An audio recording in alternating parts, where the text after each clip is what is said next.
হংসেশ্বরী মন্দির হল একটি হিন্দু রত্ন মন্দির যা ভারতের পশ্চিমবঙ্গের হুগলি জেলার বাঁশবেড়িয়া শহরে অবস্থিত।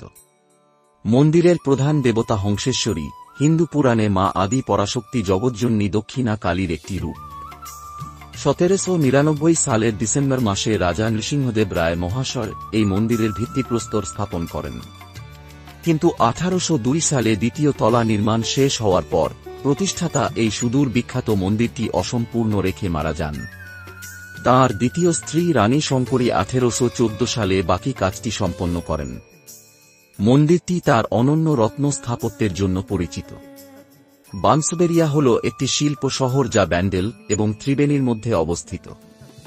রানী হংসেশ্বরী ছিলেন রাজা নৃসিংহদেব রায়ের মা, তাই দেবতাকে মা হংসেশ্বরী নামে পূজিত করা হয়। হিন্দু পুরাণে দেবতাকে মা কালীর রূপ হিসেবে পূজা করা হয়।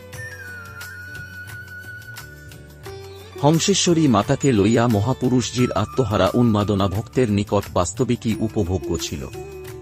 সবাকার শিবের নাভিকমল হইতে সহস্রদল পদ্ম, তাহার উপর চতুর্ভুজা কালিকা দেবী, উলঙ্গিনী নন, বিস্তারিত জিহ্বাও নাই, হাস্যময়ী শান্তা মাতৃমূর্তি।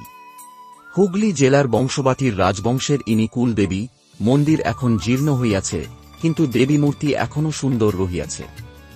শ্রী শ্রী মহাপুরুষ জি বলিতেন, ওই হংসেশ্বরী মূর্তি আধ্যাত্মিক অনুভূতির প্রতীক। লিঙ্গ বুদ্ধ নাভিতে যতদিন মন থাকে ততদিন ধর্মরাজ্যের সূক্ষ্মতত্ত্ব ধারণা হয় না। নাভিচক্রের উপরে মন গেলে তখনই প্রকৃত ধর্মজীবন আরম্ভ। শিবের নাভিকমলে হাস্যময়ী মা বসিয়া আছেন, ভক্তের কামকাঞ্চন বাসনা দূর করিয়া শুদ্ধ মাতৃভাবে যেন তাহাকে অনুপ্রাণিত করিতে। মহাপুরুষ মহারাজ আদর করিয়া বলিতেন, গিন্নি ঠাকুরন, জগতের গিন্নি, ছেলেদের দেখছেন। তাহার ইচ্ছাক্রমে মায়ের একখানি বড় ফটো করিয়া আনা হয়।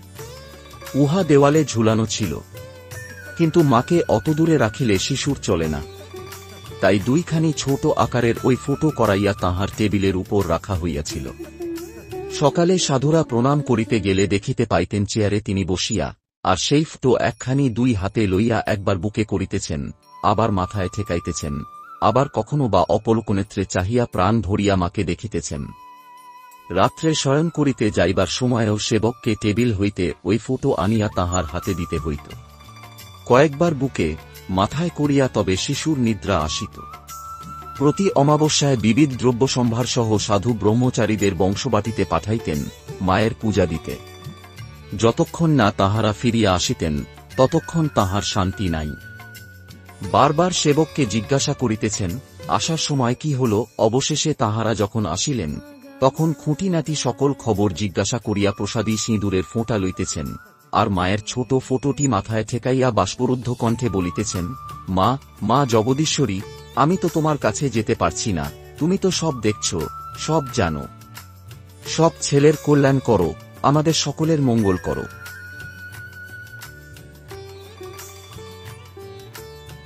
রামকৃষ্ণ মঠ ও মিশনে স্বামী শিবানন্দ মহারাজ প্রবর্তিত এই ধারাকে আজও সযত্নে বহন করে চলেছেন বর্তমান রামকৃষ্ণ ভাবধারার সাধু, সন্ন্যাসী ও ব্রহ্মচারী মহারাজরা। নতুন ব্রহ্মচর্য ও সন্ন্যাস লাভের পর সাধুরা এখনও আসেন বাঁশবেড়িয়ার শ্রীহংসেশ্বরী মাতা তথা মহাপুরুষ মহারাজের গিন্নি ঠাকুরন কে প্রণতি নিবেদন করতে। উল্লেখ্য, রামকৃষ্ণ মিশন কল্যাণীর যাত্রা শুরুর পর পূজনীয় সম্পাদক মহারাজ স্বামী দুর্গানাথানন্দজি মহারাজের তত্ত্বাবধানে শ্রী শ্রী শ্যামা পূজা তথা দিব্যত্রয়ীর আবির্ভাব তিথি ও অন্যান্য বিশেষ দিনে শ্রী শ্রী হংসেশ্বরী মাতাকে তত্ত্বসামগ্রী সহযোগে পূজা দিতে যান মিশনের সাধু ও ব্রহ্মচারীগণ।